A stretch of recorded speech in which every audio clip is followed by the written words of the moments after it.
वरिष्ठ पत्रकार प्रकाशक कुन्द दीक्षितले यो जेएनजीको मुभमेन्टलाई एउटा बृहत आलोकमा प्रस्तुत गर्नुभयो जुन असाध्यै महत्त्वपूर्ण छ। हामी कहिलेकाहीँ नेपालको इतिहास विश्वको इतिहास हिजोदेखि मात्र सुरु भयो भन्ने हिसाबले बोल्छौँ र मैले पछिल्लो चरण यो न्युटनको कोट राखेको थिएँ, यहाँ पनि राखिएको रहेछ, खुसी लाग्यो हैन। हामीभन्दा अगाडि आएका अग्रजहरूले गरेको योगदानको जगमा नै हामी अगाडि बढ्ने हो। त्यसैले हैन, if I have seen further it's by standing on the shoulders of giants that came before me भनेर सन् 1670 मा आइज्याक न्युटनले बोलेको छ। भनेपछि हामीले पनि यो चाहिँ बुझ्नुपर्छ। त्यसैले अहिले जेएनजीका भाइ बहिनीहरूसँग धेरै अन्तर्क्रिया भइराख्दाखेरि केहीमा तासी त धेरै इन्लाइटन्ड लाग्छ मलाई। मेरो तेस्रो इट्स एन अनर भन्यो के अरे बङ्गलादेशीले, मेरो पनि अनर हो तासीलाई तेस्रोचोटि भेट्नको लागि। अब अस्ति भदौ 24 पछि नयाँ नेपालको उनै सुरु भयो जस्तो गरेर पनि प्रस्तुत गरिन्छ। त्यस्तो होइन, पुराना नयाँ खराब सबैलाई छुट्याउन सक्नुपर्छ जस्तो मलाई लाग्छ। त्यो अध्ययन र समाज बुझ्ने क्रममा त्यो चाहिँ त्यो ज्ञान भनौँ, त्यो एउटा चाहिँ ह्युमिलिटी भनौँ, त्यो हामीले ग्रहण गर्न सकेनौँ भने अहिलेको जेएनजीहरू पनि धेरै राम्रो नेता बन्न सक्दैनन् भन्ने मेरो निष्कर्ष हो। जसरी Sher Bahadur Deuba was once a Gen Z, KP Oli was once a Gen Z leader, he was actually in prison, he was in prison at the age of 22 हैन। 14 वर्ष जेल बस्नु भएको छ उहाँ। अहिलेको फुर्ती फार्ती यताउता त्यो सबै जेलमा गरेको स्व अध्ययनको आडम्बरको भरमा हो हैन। हि फिल्स जान्न केही बाँकी नै छैन, त्यो 14 वर्ष त्यहाँ पढे जस्तो भनेर यी पिएचडीहरू केही पनि होइनन् भनेर उहाँ जुन ललकार्नुहुन्छ, एउटा इन्फिरियोरिटी कम्प्लेक्स होला, आफूले नपढाए भएर अरूलाई होच्याउने हैन। अर्को चाहिँ साँच्चीकै त्यो मेगालोम्यानिया त्यहाँबाट आएको। Sher Bahadur Deuba spent 2 fine years at the London School of Economics, 1989 and 1990. His guru was Fred Halliday, एकदमै इन्टरनेसनल रिलेसन्सको एकदम तगडा स्कलर जसको ग्लोबल फेम 2001 को 9/11 पछि एकदमै चर्चित भयो। And I happen to go to the LSC after 3 years after mister Deuba left. अनि म त्यहाँ पढ्दै उहाँ चाहिँ होम मिनिस्टर, विपक्षी दलको नेता र यो देशको प्रधानमन्त्री भइदिनु भयो इन दोज 3 short years। अनि 96 मा त उहाँ स्टेट भिजिटको लागि पनि आउनुभएको थियो। मेरो गुरु लर्ड मेघनाथ देसाईले उहाँलाई होस्ट गर्नुभयो। अनि कस्तो लाग्यो त हाम्रो प्रधानमन्त्री भन्दाखेरि राम्रै छ, but the previous one was better भनेर भन्नुभयो है। प्रिभियस वान को भनेर भने त नेपालको पहिलो कम्युनिस्ट प्रधानमन्त्री Manmohan Adhikari. And Manmohan Adhikari when he joined politics was also a JNG.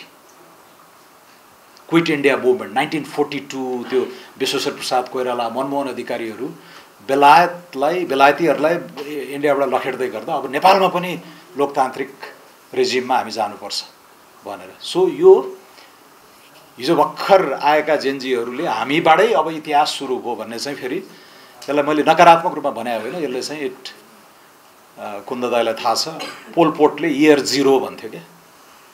So whole विश्व इतिहास नै अब इयर 0 बाट सुरु भयो, 1976 को क्याम्बोडियन खमेर रुजको रेभोल्युसन।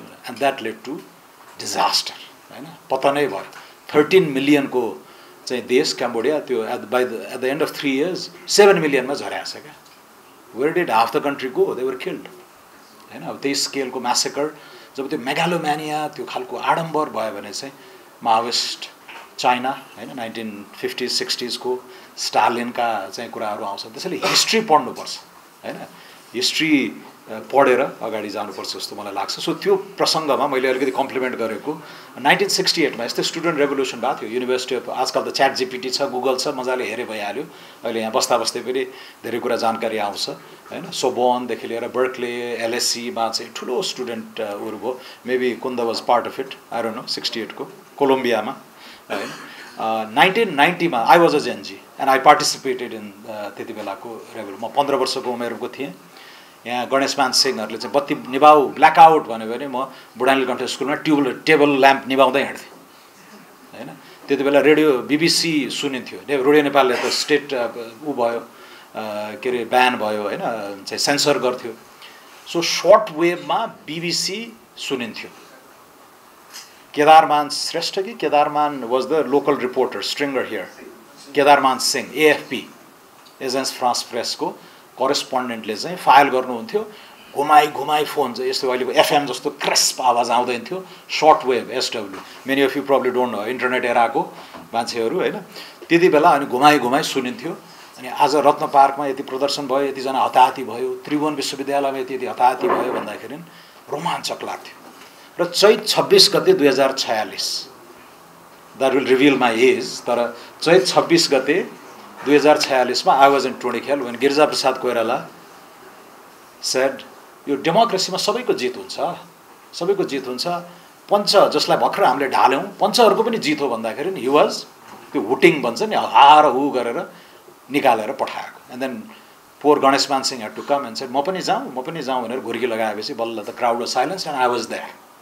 अनि त्यो रात म हिँडेर बाँसबारीसम्म पुगेँ र बाँसबारीसम्म चाहिँ हार हु गर्दै नारा लगाउँदै गयो। बाँसबारीपछि बुढानीलकण्ठसम्म देयर वाज नथिङ, पुरै ब्ल्याक आउट, डर लाग्यो बुढानीलकण्ठ पढ्ने। अनि हिँडेर गएको, अनि त्यो 6 क्लासमा सरस्वती वन्दना पढाए, त्यो प्रार्थना गर्दै डराइ चाहिँ गएको मलाई याद छ। भन्न खोज्या this things have happened before, र अहिलेका मान्छेहरू पनि त्यो एकदम नोबल परिवर्तन गरौँ, व्यवस्था परिवर्तन गरौँ, अवस्था परिवर्तन गरौँ भनेर नै आएका हुन्, तर दे लस्ट देयर वे र बिग्रे र आज एकदम पतित पात्रहरू। अब रबर्ट मुगाबे फ्रिडम फाइटर हो, 1980 मा ब्रिटिस रोडिजियाबाट जिम्बाब्वे बनाएर, बट होइन कसरी उसको चाहिँ फल भयो। सो यी कुराहरू चाहिँ हामीले बुझ्नुपर्छ र इतिहासबाट सिकेनौँ भने फेरि we are doom to repeat it भन्छन् नि। त्यसैले जेएनजी भाइ बहिनीहरूलाई पनि मेरो आग्रह छ, यो सबैलाई हामीले ग्रहण गर्नुपर्छ। माओवादी मुभमेन्ट पनि होइन त्यो मेथडप्रति, त्यो भायोलेन्सप्रति, त्यो अनावश्यक थियो इत्यादिमा हामी धेरैजना एकमतमा छौँ। तर हल्लाएको हो नि, जरै हल्लाएको हो होइन, ज्यानको बाजी राखेर यत्रो परिवर्तन पनि गरे, तर त्यही समूह कति चाँडै पतन पनि भयो र अहिले त माओवादी भन्ने पार्टी पनि रहेन होइन। त्यसैले यी कुराहरू महत्त्वपूर्ण छन्। त्यसैले यो जेएनजीको यो सम्पूर्ण आलोकमा हामीले छेडेको यो मुभमेन्टलाई कसरी जोगाउने हो र अघिल्ला गल्तीहरूबाट कसरी सिक्ने हो होइन। सो यसको सोसियोलोजी पनि छ, यो angle, it's not just politics, sociology पनि राम्ररी बुझ्नुपर्छ जस्तो मलाई लाग्छ। तर अहिलेको जुन इम्प्याक्ट देखियो नि छोटोमा, त्यो इमिडिएसी, त्यो स्पिड र स्प्रेड, अघि कुन्द दाइले भन्नुभयो, अनि यो अहिलेका पुराना दलहरूको रेजिस्टेन्स आइरहेको छ नि, यस्तो नै आन्दोलन हुन्छ भनेर खिसिट्युरी गर्ने, होच्याउने जुन भइरहेको छ नि, त्यसको कारण के हो भने this guys were in prison. बोल्न थालेपछि लामो लाग्छ होइन। Ramchandra Paudel, the current president of Nepal, brags in a nice way that he spend 14 years in prison. Actually म क्युरियस भएँ, 14 वर्ष है, बाफ्रे। राजा राम चाहिँ 14 वर्षको वनवास भने सुनेको थिएँ, अहिलेको आधुनिक युगको रामचन्द्र पनि 14 वर्ष। So I actually asked for his CV from his office and I calculated 27 सालमा जेठ महिनादेखि पुस महिनासम्म स्याङ्जाको कारागारमा 6 महिना, 29 सालमा गोर्खा जेलमा 8 महिना, सत्याग्रहको बेलामा यति वर्ष भनेर त्यसरी जोडेर 12 वर्षसम्म चाहिँ पुर्याएँ मैले होइन। मैले भन्न खोजेँ यो लामो स्ट्रगल गरेर उहाँहरू पनि आउनुभएको होइन। तर कसरी बिग्रियो त यो, कसरी बिग्रियो यो पछि भन्ने कुरा हामीले एकदमै हेर्नुपर्छ। र अहिले र उहाँहरूले भन्नुहुन्छ म 12 वर्ष जेल बसेँ, त्यो पो क्रान्ति त, त्यो पो त्याग त, सारा यौवन छोडेँ। शेरबहादुर देउवा अब he married at the age of 50 होइन, त्योभन्दा अगाडि त उहाँको फेरि ह्युमिलिटी पनि थियो। अब पछिल्लो चरणमा अलि परिवर्तन हुनुभयो। एकचोटि उहाँको मैले स्पिच हेल्प गरेको थिएँ। Mister Deuba spend almost 10 years in prison होइन, एज अ प्रिजनर अफ के भन्छ अरे कन्सियन्स, प्रिजनर अफ कन्सियन्स होइन, हत्या हिंसा गरेर त जेल बसे आएर विचारका आधारमा बन्दी बनाइएको उहाँलाई। यो 10 years होइन यार, 8 years हो मात्र, यो सच्याउनुहोस् भन्नुभयो क्या। मैले नियरली 10 years छ नि, ठिकै छ नि भने। होइन 8 वर्ष जति हो पञ्चायत कालमा, अर्को 1 वर्ष चाहिँ त्यो ज्ञानेन्द्रले थुनेको मलाई अस्ति भने। मतलब 9 years, बट हामी 9 दिन जेल बस्नलाई गाह्रो होला आधुनिक युवा युवतीहरूलाई होइन।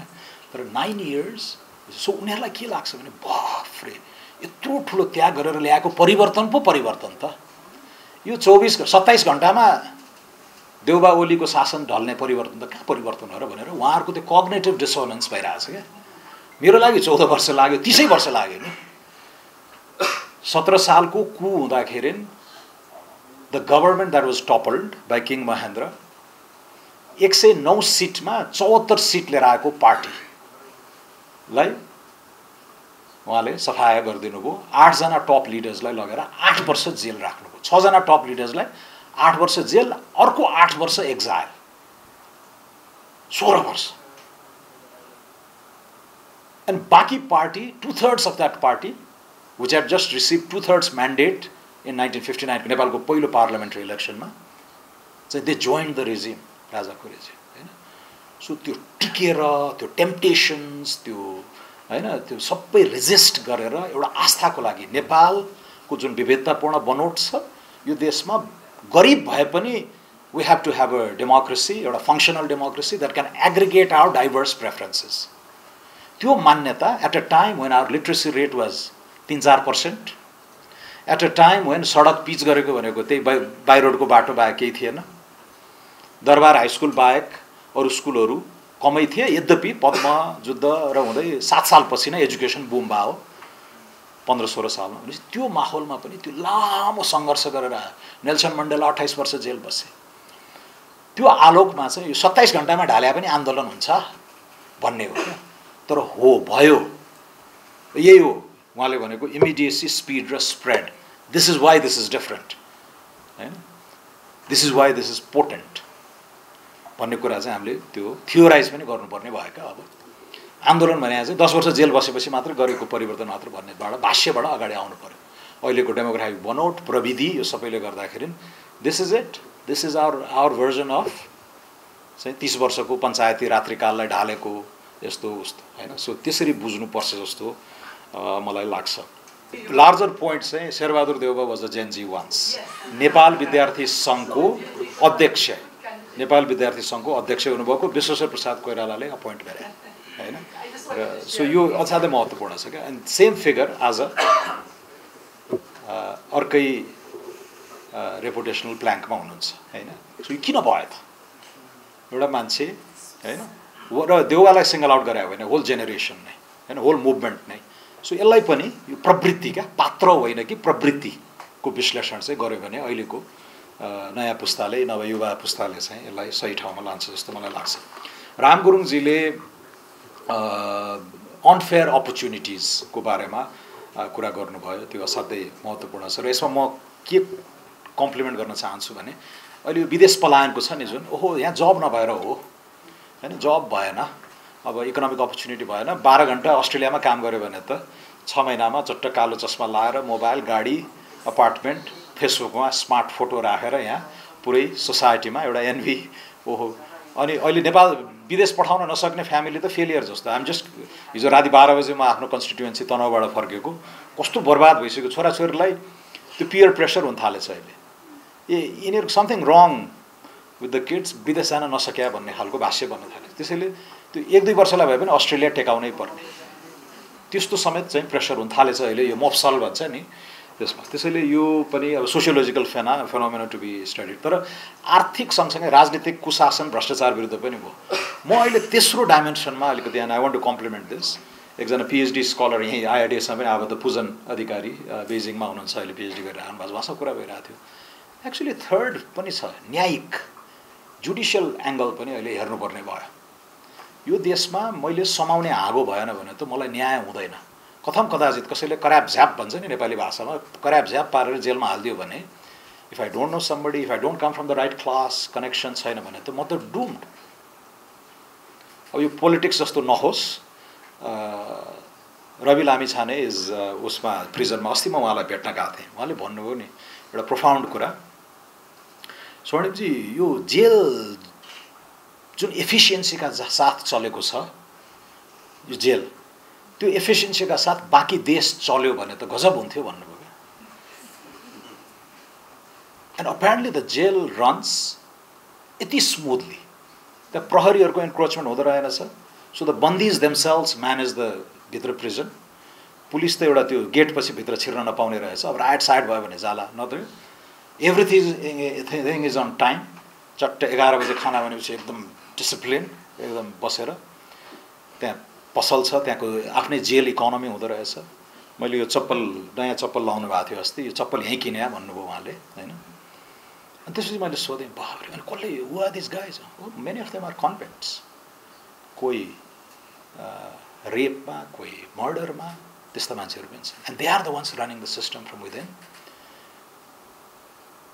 अनि कति चाहिँ त्यो फल्स चार्जेसबाट भएको त्यो पीडा रहेछ क्या भने मतलब दे डिडन्ट डु एनिथिङ रङ त्यो कुरा सुन्दै जाँदा थाहा हुन्छ नि मलाई त फसाइयो अनि 12 वर्ष 16 वर्ष 19 वर्षको त्यो सेन्टेन्स बोकिरहेछन् people who presumably didn't do anything wrong जुन वेस्टमा सुनिन्छ नि कहिलेकाहीँ रिट्रायल भएको फल्टी एभिडेन्स रेसिजमका कारण फसाउनको लागि हैन एकदम छ नि त्यो गरेर अनि पछि नयाँ एभिडेन्स आउँछ एक्टिभिस्टहरूले पनि they take up new cases and त्यो भएपछि अनि अब यो बाँकी जीवन त गइसक्यो अनि बाहिर आउँदाखेरि हेभी कम्पन्सेसन 10 मिलियन 20 मिलियनको चाहिँ कोर्टहरूले गराए हुन्छ हैन सो नेपालमा पनि अहिले यो जुडिसियल एङ्गलबाट पनि हामीले न्याय नपाउने क्या आफ्नो कोही भएन भने जब पाएन भ्रष्टाचार कुशासन त भइहाल्यो यो अन्यायको पाटो पनि पछिल्लोचोटि मलाई यो लास्ट 2 मन्थ्सदेखि चाहिँ म पनि गोत्लिरहेको छु हैन जति काम गर्दा पनि त्यही 40,000 खायो भने त यहाँ किन गर्ने त्यही दुःख अस्ट्रेलियामा गरौँ जापानमा गरौँ राम्रो आम्दानी हुन्छ भन्ने एउटा एङ्गल भयो र यो सबै दिक्क लाग्छ यहाँ त केही गरी खाने माहौलै भएन भ्रष्टाचार भयो भन्ने त्यो दोस्रो एङ्गल भयो तर यो जुडिसियल एङ्गल चाहिँ हामीले कुरा गरेका छैन न्यायिक कोणबाट चाहिँ हैन साँच्चीकै if you are wrongfully detained you are wrongfully imprisoned and if you don't have any recourse सिद्धियो त त्यो अन्यायको पाटो चाहिँ हामीले एकदमै हेर्नुपर्ने जस्तो मलाई लाग्छ र सम्मानित नागरिक बन्ने आकांक्षा हैन गुड सिटिजनसिपको क्वेस्ट हो भन्ने उहाँको अर्को थीसिस पनि मलाई मन पर्यो तासी लाजोमको गजब छ 2-4 पोइन्ट मलाई मन परेको जेनजी आन्दोलन ग्लोरिफाइड पो भयो कि and she can say it हैन ऊ भन्छन् नि आफ्नो अर्को एथनिसिटीको जोग गर्नुहुन्न आफ्नै एथनिक उसको चाहिँ जति जोग गरे पनि हुन्छ भने जस्तै सी इज जेनजी सो जेनजीको बारेमा उहाँले विथ अथोरिटी बोल्न मिल्यो हैन हामीले केही बोल्यो भने चाहिँ फेरि डेनिग्रेट गरे जस्तो पनि हुने भयो र हामी त चुप्लाएर बस्नु पर्यो तर जेनजी आन्दोलन ग्लोरिफाइड पो भयो कि यसका चुनौतीहरू के हुन् हैन र यो होमोजिनस तिमीहरू मिल्दैनौ भनेर गाली गर्न पाइएन क्या हेट्रोजेनिटी छ नि त त्यहाँ हैन उमेर वर्ग त हो नि एउटा उमेर वर्गभित्र त हेट्रोजेनिटी भइहाल्छ त्यसैले तर त्यो भित्र हामी एउटा कोहेरेन्ट फोर्स बनाउन खोज्दैछौँ यो ऊर्जालाई देशको सुशासनको लागि लगाउन खोज्दैछौँ भन्ने it's a very profound point अर्को भेरी इम्पोर्टेन्ट चाहिँ यो लोकतन्त्र झुर भएर होइन क्या यो लोकतन्त्र पुगेन यो अपुग लोकतन्त्रको विरुद्ध लडिएको भन्ने जुन छ नि that's very very profound we need more democracy not less हैन र अहिलेको डेमोक्रेटिक आर्किटेक्चर पनि प्रिजर्भ गर्नुपर्छ है भन्ने कुरा coming from prominent Gen Z representative is very very noteworthy किनकि त्यसलाई यो व्यवस्थै खत्तम यो फाल्यौँ भन्ने छ यो फाल्यो भने फेरि त्यो भोइडमा जुन जान्छौँ नि हामी त्यो रिग्रेसनै हुन्छ र अहिलेको सिस्टम भित्रैबाट सुधार गर्ने यथेष्ट ठाउँहरू छ तर सङ्ख्या ल्याउनु पर्यो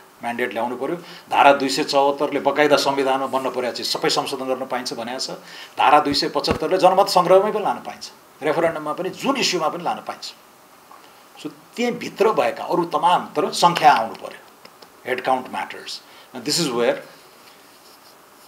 if you are looking for a party there are a few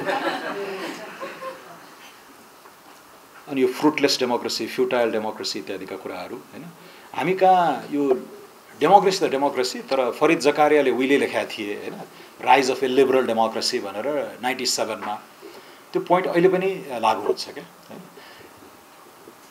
डेमोक्रेसीमा दुईटा हाँगो हुन्छ एउटा पिरियोडिक इलेक्सन आवधिक निर्वाचन अर्को चाहिँ कन्स्टिट्युसनल लिबरलिजमका सर्टेन टेनेट्सहरू रुल अफ ल हुनु पर्यो सेपरेसन अफ पावर्स हुनु पर्यो र फन्डामेन्टल फ्रिडम्सहरू ग्यारेन्टेड हुनु पर्यो लामो समय के भयो डेमोक्रेसीको नाममा स्पेसली 1990 पछि एक थान चुनाव गराइदिइहालेका छौँ नि त्यही हो लोकतन्त्र भन्नेमा सीमित भयो क्या सो एभ्री 4-5 इयर्स चुनाव अहिलेको पनि आई गेट इरिटेटेड अल्सो चुनाव चाहिएको छ अहिलेको निकास चुनावै हो तर एक थान चुनाव गराइदिउँ न जसरी हुन्छ त्यो मात्रै चाहिँ डेमोक्रेसी होइन हैन एक थान चुनाव त मुशर्रफले पनि गरायो नि एक थान चुनाव त शेख हसिनाले पनि गराइन् नि यो न शेख हसिनाको कन्स्टिट्युएन्सीमा उनले 4 लाख मत ल्याइन् उनको अपोनेन्टले 297 मत के काम्बोडियाको चुनावमा हेरेरै आयो 2017 मा रियल अपोजिसनलाई ब्यान गरेर प्यारिसतिर पठाइदियो लिडरलाई अनि त्यो फेक पार्टीहरू 20-30 वटा चाहिँ बनायो एउटा लिडरको एउटा फेक पार्टीको लिडरले चाहिँ मैले सपनामा यस्तो देखाएको थिएँ भनेर भाषण दिइरहेको हुन्थ्यो होइन। अनि हुन सेनको 125 सिटमा 125 सिट नै होइन, द्याट वाज अ डेमोक्रेसी। किनकि आवधिक निर्वाचन त गरायो, एभ्री 5 इयर्स त चुनाव गराइराखेको छ। तर हामीले खोज्नुपर्ने डेमोक्रेसीको प्राण आत्मा भनेको चाहिँ रुल अफ ल, विधिको शासन। Nobody is about the law, separation of powers. अहिलेको जस्तो पुरै एलिट क्याप्चर गरेको संस्था उहरू होइन, र इन्टरनेट ब्यान चाहिँ ओलीलाई लाग्यो भन्दैमा गर्दिन मिल्ने खालको, त्यो फ्रिडममा इन्क्रोच गर्ने खालको सिस्टम होइन। त्यसैले यसलाई अझै व्याख्या गरौँ भन्ने जेएनजीहरूलाई मेरो चाहिँ आग्रह पनि छ। अब थप कुरा नगरौँ, तपाईँहरूले उठाउनुभएका मलाई एकदम स्ट्राइकिङ लागेको, तर अलिकति त बोल्नै पऱ्यो 5 मिनट। यो नेपालमा केही पनि नभएको होइन होइन, यो मैले बारम्बार भनेको छु नि, प्याराडक्स नै जस्तो छ। केही पनि नभएको होइन। लास्ट 30-35 इयर्स हो। 1990 को बेन्चमार्क लियौँ भने पनि अब युवा युवतीहरूलाई, नवयुवा पुस्तालाई चाहिँ मेबी 2008 इज अनदर वाटरसेड, 2006 पछि त्यो गरे पनि 20 इयर्सको त भइहाल्यो। हाम्रो लागि चाहिँ 1990 वाज द्याट थ्रेसहोल्ड होइन। अब पोभर्टी इन 1995 नेपालमा 55% थियो क्या, एब्सोल्युट पोभर्टी। $2.15 को इन्टरनेसनल बेन्चमार्कले हेर्दाखेरि त्यो अहिले लगभग 0 मा आछ। I don't know if Nepali times has covered this. So $2.15 को बेन्चमार्क लिने हो भने हाम्रो पालामा $1 a डेबाट सुरु गरे हो हामीले, अहिले बढ्दै बढ्दै गएर $2.15। अब यो इनएडेक्वेट हो भन्ने छ होइन, तर म नेक्स्टमा बनाउला। तर 55% थियो क्या होइन, आधा जनसङ्ख्या तन्नम गरिबी होइन, निरपेक्ष गरिबी, एब्सोल्युट गरिबीमा थियो। आज 0.5 मा झरेको छ। तर $2.15 को पोभर्टी थ्रेसहोल्ड चाहिँ आजको दुनियाँमा त्यसले त धेरै गर्न सकिँदैन। सो रिभाइज्ड अपवर्ड्स $6.85 को नयाँ इन्टरनेसनल पोभर्टी लाइन आएर रहेछ। यो अन्तर्गत पनि ठ्याक्कै 30 वर्ष अगाडि 90% थियो नेपाल, अहिले चाहिँ अन्डर 50% मा झरेको रहेछ। सो वी आर स्टिल पोर, तर धेरै प्रगति भएको छ। तर यो जीडीपी ग्रोथबाट स्ट्रक्चरल रिफर्म भएर भयो होइन। गौचनजीले त्यो एक्सप्लेन गरिसक्नुभयो, लार्जली रेमिटेन्स इन्फ्लोजबाट होइन। घर घरमा अहिले 3/4 जति पुगेको छ। यो 3/4 अफ नेपालमा 57 लाख घरधुरी भन्छौँ हामी, बढेर 64-65 कति लाख छ पछिल्लो सेन्ससमा। त्यो हरेक घरधुरीको हाउस होल्ड युनिटको 3/4 चाहिँ कोही न कोही विदेशमा छ होइन। त्यो सिधै पेनिट्रेट गरेको छ नि, बिचौलिया छैन त्यहाँ, राज्यले इन्टरफेयर गरेको छैन। गुरचरण दासले इन्डिया ग्रोज एट नाइट भने जस्तो डे टाइममा त बाबुहरूले बिगारिरहेछ, नाइटमा चाहिँ इन्डिया ग्रोज भने जस्तै हामी कहाँ स्टेट इन्टरफियरेन्स नभएको हुनाले सिधै पेनिट्रेट गर्ने भयो भएर त्यो एजुकेसनमा, न्युट्रिसनमा होइन, बेसिक एमेनिटिजमा लगानी भइरहेको छ। यो कुराहरू छ। र मैले पछिल्लो चरण अलिकति बहसमा ल्याउन खोजेको चाहिँ यो मिसिङ जीडीपीको अवधारणा। 1990 मा हामी आयौँ, 91 मा रिइन्स्टेटेड मल्टिपार्टी डेमोक्रेसी अन्तर्गत पहिलो सरकार आयो, गिरिजाप्रसाद कोइरालाको। Lot of economic reforms were unleashed. Growth rate 6-7-8% सम्म पनि पुग्यो होइन नेपालकै इतिहासमा। त्यो सस्टेन गर्न सके भए आज नेपालको अर्थतन्त्र $100 billion in today's price exceed हुने रहेछ। तर आजको यथार्थ कति छ? $45 बिलियन। हामी हुन्थ्यौँ $100 बिलियन। त्यो पिएसलाई कन्टिन्यू गर्न सके भए। र नेपाली बजेटको टर्म्समा अस्तिको फाइनान्स मिनिस्टरले 19 खर्बको बजेट ल्याउनु भयो, हामीले 40 खर्बको बजेट ल्याउन सक्थ्यौँ, 1/3 अफ जीडीपी को हाराहारीमा पब्लिक एक्सपेन्डिचर्स राख्दाखेरि। भनेपछि $50 बिलियन को जीडीपी मिसिङ भयो लास्ट 20 इयर्स 30 इयर्समा। किन? Because of bad governance. So I think यसरी फ्रेमिङ गऱ्यो भने चाहिँ, so and on this I was inspired by Amartya Sen होइन। वेयर आर कति 90 मिलियन मिसिङ वुमेन भनेर उहाँले साइन्टिफिक अमेरिकनमा आर्टिकल लेख्नु भएको थियो कि एउटा, त्यो इन्फेन्टिसाइड होइन, के भन्छ भ्रूण हत्या, मेल प्रेफरेन्सले गर्दाखेरि गर्भमै मारिदिने रहेछ इन्डिया चाइनामा। अझ चाइनाको त 1 चाइल्ड पोलिसी, एउटा मात्रै बच्चा पाउँछ। So you better make sure son प्रेफरेन्सले गर्दा मेल होस् भनेर भ्रूण हत्या गर्ने होइन। त्यसपछि बायोलोजिकल्ली यति वुमन हुनुपर्ने, तर यति छ यथार्थ। So where did all the missing women go भनेर त्यो एकदमै त्यो अनसेटलिङ सोसियल फेनोमेनालाई उहाँले उजागर गर्नुभयो जस्तै। यसलाई इकोनोमिक प्यारलल चाहिँ मैले मिसिङ जीडीपी क्या नेपालको कुशासनले गर्दा यो खाइदियो। आज $45 बिलियन मा हामी स्टक छौँ। $100 बिलियन को गजबको अर्थतन्त्र आज हुन्थ्यो, र आजै हामी $3,3200 को पर क्यापिटा इन्कम हुन्थ्यो। हैन र साउथ एसियामा इन्डिया बङ्गलादेशभन्दा माथि हुन्थ्यो वा हाराहारीमा। सो यो इम्पोर्टेन्ट छ। सो मिसिङ यो ब्याड गभर्नेन्सको कस्ट रियल हो है भन्ने कुरा एकदमै बुझ्न जरुरी छ। अरू अब म हिस्ट्रीतिर गइनँ, तर म मेरै आफ्नै पनि बुझाइ चाहिँ के हो भने हाम्रो 3टा च्यालेन्जहरू हुन्। यो नेपाल 4 किल्ला जुन छ नि, लिम्पियाधुरादेखि ओलाङचुङ गोलासम्म, यता मेचीदेखि दोधारा चाँदनीसम्मको यो 4 किल्लामा we been lucky, we inherited this precious real estate in the हैन central Himalayas, let's make something out of it भन्ने हो प्र्याक्टिकल्ली हैन। जोगियो विभिन्न कारणहरूले, जोखिममा थियो, ब्रिटिसले खाइदिन सक्थे, नयाँ हिन्दुस्तानले खाइदिन सक्थ्यो, विभिन्न कारणहरूले जोगियो। मैले जोक पनि गर्छु, Sardar Vallabhbhai Patel if he had his way खाइदिन्थ्यो होला। Nehru happen to be a keen student of history, scholar, जेलमा बस्दाखेरि ठेलीका ठेली किताब लेख्या हैन। यो हैदराबाद गोवा सुवाहरू पनि इन्डियाकै सब कन्ट्री, यो नेपाल भन्ने चाहिँ अलिक फरकै हो है भनेर लेखेका छन् क्या आफ्नो किताबमा। इन्दिरालाई लेखेको आफ्नो छोरीलाई उमा पनि त्यो नेपाल चाहिँ अलिक फरक हो। मेबी वेयर प्रोटेक्टिभ, त्यो फरकनेस बिकज अफ द साल फरेस्ट इन तराई, त्यो कहिले पेनिट्रेट गर्नै नपाउने कि अड पिलग्रिमेजहरू हुन्थ्यो हैन।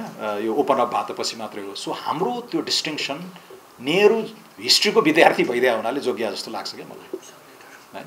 यद्यपि यी कुराहरू छन्। सो हाम्रो चुनौती चाहिँ अब एक्सक्लुजन हो, domestic division along caste, gender, ethnicity, यो हामीले इनहेरिट गरेको अप्रिय लेगेसी हो। यसलाई सच्याउनुपर्छ। इक्वालिटी अफ अपर्च्युनिटिजबाट गर्ने हो, धनीबाट खोसेर गरिबलाई बाँड्ने भन्ने कुरा हुँदैन। अर्थतन्त्रको आकार वृद्धि गर्ने, सरकारी ढुकुटी ठुलो गर्ने, अनि केही पुनर्वितरणमा लगाउनुपर्छ, रिडिस्ट्रिब्युसनमा, केही सोसल इन्स्योरेन्समा, इक्वालिटी अफ अपर्च्युनिटिज। मैले बारम्बार दिने उदाहरण चाहिँ दैलेखमा आज जन्मेको दलित परिवारको बच्चा र काठमाडौँको सम्भ्रान्त परिवारमा जन्मेको बच्चालाई पछि तालिम सालिम दिएर हुँदैन। त्यो पहिलो 1000 दिनमै हामीले सम्बोधन गर्न सक्यो भने पछि आउने चर्कने त्यो विषमता, असमानता पहिले नै रिड्रेस गर्न सकिन्छ। एन्ड स्टार्ट विथ सुत्केरी भत्ता, स्टार्ट विथ पोषण भत्ता for the first 1000 days, that the state can do. So गौचनजीले अघि उठाउनु भएको वृद्ध भत्तावालालाई फ्लिप गरेर इन्फन्ट भत्तामा, न्युट्रिसन भत्ता, पोषण भत्तामा लगाउने हो भने त्यसले हाम्रो नेपालको असमानतालाई एड्रेस गर्न सबभन्दा अचुक मन्त्र त्यही नै हो सुरुमा। अफकोर्स त्यतिमै फच्या हुने होइन, सिद्धिने होइन, धेरै गर्दै जानुपर्ने हुन्छ हैन। तर यो एक्सक्लुजनको जुन अप्रिय विरासत हामीले बोकेका छौँ यसलाई सम्बोधन गर्नै पर्छ। एक्जिस्टेन्स, पावरफुल नेबर्सहरू छन्, अस्तित्ववाद, देश जोगाउनै पनि धेरै मेहनत गर्नु परेको छ र आधुनिक यो जियो पोलिटिकल राइभलरीहरू चर्कदै जाँदाखेरि हामीले यसमा पनि हेर्नुपर्ने छ। र तेस्रो चाहिँ होल पोलिटिकल इकोनोमी, आजको theme it's all characterize, one word गर्ने हो भने एक्सट्र्याक्सन, दोहन हैन। र यो इकोनोमिक स्ट्याग्नेसन ले गर्दाखेरि सो एक्सक्लुजन, एक्जिस्टेन्स र एक्सट्र्याक्सन, यो 3 E's को चुनौती हो क्या हाम्रो सरल भाषामा बुझ्दाखेरि। र यसलाई हामीले ह्यान्डल गर्न सकेनौँ भने यो तपाईँहरूले पहिला पनि सुन्नुभयो होला, हामी धनी नहुँदै बुढो हुनेवाला छौँ। किन डेमोग्राफिक बनोटले पर क्यापिटा इन्कम 1500 छ, will start to become an ageing society in 3 years अब। अनि एजेड सोसाइटी त 20 वर्षमा। यो डेमोग्राफिक मोडल अझै अपडेट गर्यो भने त I think things will be त्यो प्रिपोन्ड नै हुन्छ जस्तो लाग्छ।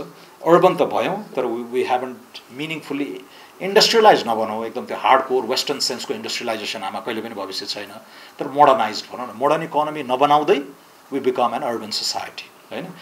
वेस्टर्न युरोपको के हो, they industrialised and then they urbanised. हामी कहाँ वी अर्बनाइज्ड और वी आर ऱ्यापिडली अर्बनाइजिङ, तर इकोनोमीलाई मोडर्नाइज गर्न सकेका छैन। अनि ग्लोबल्ली कनेक्टेड छौँ तर इकोनोमिकली पेरिफेरल भयौँ हैन। सो यी प्याराडक्सेसहरू, यी चुनौतीहरूलाई चिर्दै अगाडि जानुपर्ने छ। अब करप्ट र इनेप्ट पोलिटिकल क्लास हो, यसले एउटा क्लेप्टोक्रेसी नै जन्माइदियो, यसलाई प्रहार गर्नु छ। प्राइभेट सेक्टर पनि रेन्ट सिकिङ भयो, यसलाई राजीव उपाध्यायले कबाल्स एन्ड कार्टेल्स भन्नुभएको थियो। सुरुमा के टाइटल राख्नु भएछ भनेर सोचेको थिएँ, पछि दिस इज इट। अहिले पुरै कबाल्स एन्ड कार्टेल्समा गएको छ इकोनोमी। अनि यो लाइसेन्स र लिजदेखि लिएर ब्यारियर टु न्यू एन्ट्रेन्ट्स, यो सारा सिन्डिकेट, यो सबैले stagnation of the economy, low opportunity cost of engaging in public office इत्यादिका कुराहरू भयो। र ब्युरोक्रेसी पनि असाध्यै स्टाइफलिङ र कन्जर्भेटिभ ब्युरोक्रेसी भयो हैन। र यसको आफ्नै सोसियोलोजिकल डाइमेन्सन छ, किन यस्तो भयो भन्ने कुरा। जागिरको मेन्टालिटी, युद्ध लड, टेरिटोरियल एक्सप्यान्ड गर्ने भन्ने हाम्रो 1769 देखि लगभग 1857 सम्म त्यही नै हो क्या। 1934 सम्म भन्न नि सकिन्छ टेरिटोरियल एक्सप्यान्सन।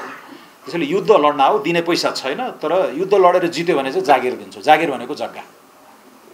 सो त्यो मेन्टालिटीबाट उसले आज पनि त्यो जागिर चाहिँ रिवार्डकै रूपमा लिन्छ क्या उसले काम गर्नुपर्छ जनतालाई सेवा गर्नुपर्छ भन्ने होइन कि म कुर्सीमा बस्दिनु नै तिम्रो लागि सेवा हो भन्ने खालको and anything that I have to do is actually होइन मलाई रिवार्ड गर्नुपर्छ भन्ने सो यो कल्चरल फेनोमेननलाई पनि हामीले चाहिँ चेन्ज गर्नुपर्ने हुन्छ रिस्क अभर्जन भइहाल्यो र intense hostility to the private sector होइन यसको सोसियोलोजी पनि थप अध्ययन गर्नुपर्ने छ एकजना साथीले मलाई भनेको थियो हामी कहाँ एकदम नीति एकदम लिबरल आउँछ त्यसपछि ऐन र कानुन पनि ठिकठिकै आउँछ पार्लियामेन्टले पास गर्ने तर त्यसपछि ब्युरोक्राट्स कहाँ जान्छ होइन सो ऐन र कानुनभन्दा नियमावली एकदम कडा त्यो नियमावलीभन्दा पनि कार्यविधि झन् कडा र अनि त्यो लास्टमा सम्झौता पत्र हुन्छ त्यो चाहिँ यति कडा कि अनि त्यो तलको सुब्बा साहबले लेख्ने चिठी चाहिँ सुपर कडा कामै गर्न सक्दैन सो पोलिसीहरू एकदम liberal so look at the hierarchy होइन you have policy you have act you have नियमावली यु हेभ कार्यविधि एन्ड देन द लास्ट त्यो चिठी चाहिँ त्यो कामै गर्न सक्दैन होइन त्यस्तो छ सो त्यो intense hostility to the private sector चाहिँ यो चाहिँ आउँछ मेरो प्रिय मित्र गोविन्दराज पोखरेल भाइस चेयरम्यान हुनुहुन्थ्यो उहाँले भन्नुहुन्थ्यो क्या उहाँ प्युठानको एकदम ग्रामीण पृष्ठभूमिबाट आउनुभयो गाउँका जो ब्युरोक्राटहरू त्यस्तै अर्बन मिडल क्लासबाट आउने ब्युरोक्राटहरूले रिस्क भन्ने कुरा नै बुझे आउँदैन गाउँमा उसले बुझेको रिस्क पढ्दै गर्दाखेरि कि पानी धेरै पर्ने कि पानी कम पर्ने क्या there are the only two risks that he knows त्यही मान्छे ब्युरोक्राट भएर आछ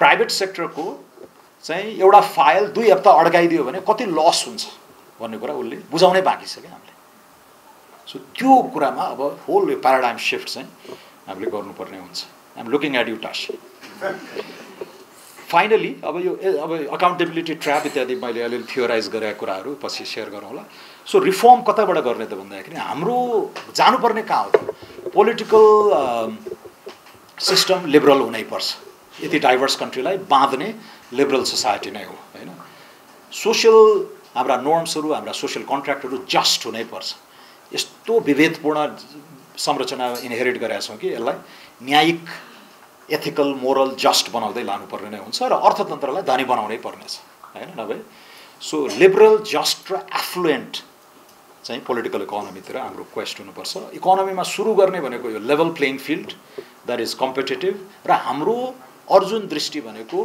जताततै सीमित साधन स्रोतलाई छर्ने होइन कि ग्रोथका फन्डामेन्टल ड्राइभर्सहरू के हुन् 4वटा 5वटामा त्यसमा लाग्नु पर्यो गौचनजीले पनि इङ्गित गर्नुभएको छ तर मोटामोटी लगानी इन द राइट सेक्टर्स लगानीको मात्रामा ध्यान दिनु पर्यो क्वान्टिटी अफ इन्भेस्टमेन्ट त्यो ल्याएको क्वान्टिटीलाई को एलोकेटिभ एफिसियन्सी उहाँहरूले पहिला भन्नुभएको त्यसको विनियोजन पनि सही हुनु पर्यो तर विनियोजन सही भएर मात्र पनि पुग्दैन प्रतिफल पनि सुनिश्चित गर्नु पर्यो होइन सो लगानीको प्रतिफल लगानीको विनियोजन र लगानीको मात्रा त्यो गर्नको लागि चाहिँ त्यो लेभल प्लेइङ फिल्ड हामीलाई चाहिन्छ सो त्यसमा हामीले काम गर्नुपर्ने हुन्छ सोसियलमा यो सोसियल मोबिलिटी अघि मैले दिएको पोषणको उदाहरण social mobility aided by quality education health social protection equality of opportunities जस्ता कुराहरूमा हामीले जानु पर्यो र पोलिटिक्समा चाहिँ त्यो इलिबरल क्लेप्टोक्रेसीबाट साँच्चीकै फङ्सनिङ लिबरल डेमोक्रेसीतिर हामी जानै पर्छ र अहिलेको बहस पनि यो संसदीय व्यवस्था त झुर खत्तम हामी अर्कोमा जानुपर्छ भन्ने बहस चल्दै गर्दाखेरि एक्चुअली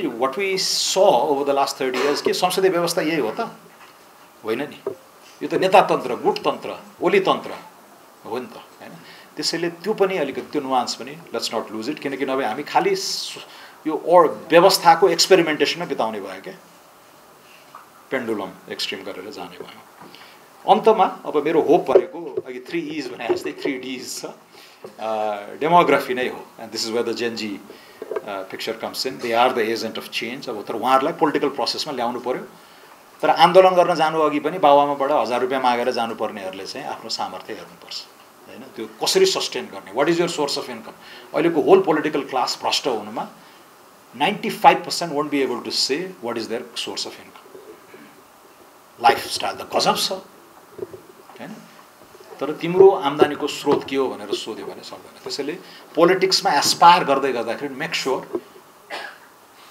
कि एउटा करियर बनाएर अलिअलि सेभिङ्स गरे हुनु पर्यो कि ट्रान्सप्यारेन्ट मलाई फलानुले चन्दा दिन्छन् दान दिन्छन् त्यो गरेर म राजनीति 5 वर्ष चाहिँ म राजनीति यसरी गर्छु भन्न सक्नु पर्यो कि अब एकदम धनी बाबुआमा हुनु पर्यो कि सुमनिमा उदास जस्तो CNN मा काम गरेर आउनु पर्यो टन्न पैसा लिएर हैन सक्सेसफुल करियर हुनु पर्यो क्या then you transition to politics do 5-10 years and then फेरि युनिभर्सिटी पढाएर गर्ने. सो यो मोडल पनि चेन्ज गरौँ भन्ने हो कि.